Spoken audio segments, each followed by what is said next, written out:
Hi everybody, my name is Hannah and this is Pepper and Pine, and I have a geometry lesson to share with you today. We're using our Waldorf Live Education curriculum, and this is the Nature, Number, and Geometry main lesson book. So we've previously done the sixth division of a circle. Today we're going to be moving on to looking at these hexagons from a different perspective. So we previously did this lesson, and now we're going to do a variation on that previous lesson by doing the hexagon at an angle. So instead of a circle, we're going to be constructing an oval, dividing it up into 6 portions, and then creating this hexagon, which is the same structure as gems that we study in mineralogy, like an amethyst or a quartz. And that way we can learn how to make the perspective from the angle rather than from directly below or above. And so our previous lesson, we did from directly above with a perfect circle and a hexagon. And then here were our attempts at doing the amethyst crystal from the side. So now we're going to work on our page here, and we're going to be doing it from the side angle perspective, just the top part of that amethyst crystal.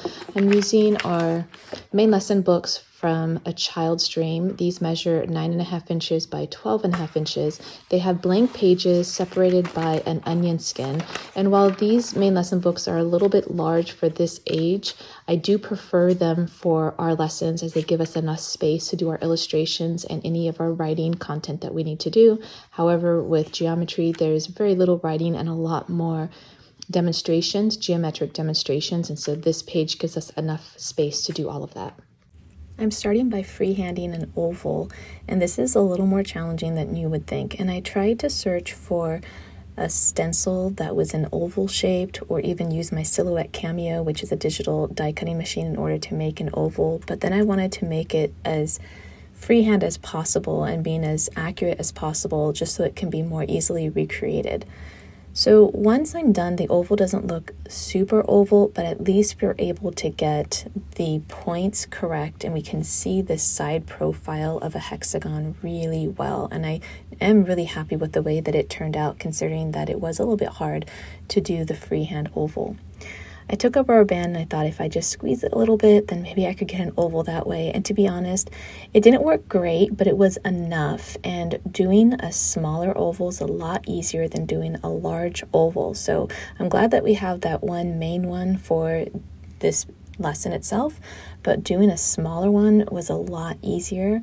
And we still used our ruler in order to connect each of those points in order to make the lines. And you can really see this side profile of a hexagon really well, even on a smaller scale. Now comes the fun part, and that's to draw a rose quartz using what we've just learned, the technique of doing the side profile of the hexagon. Now I did this on my first try, and in the previous lesson that we did the side profile of a hexagon freehand, after looking at the hexagon from the top down, I erased and redrew that one over and over and over again because it was so difficult. But because we did it this way with the oval and immediately doing the hexagon from the side profile, it made drawing the rose quartz so much easier.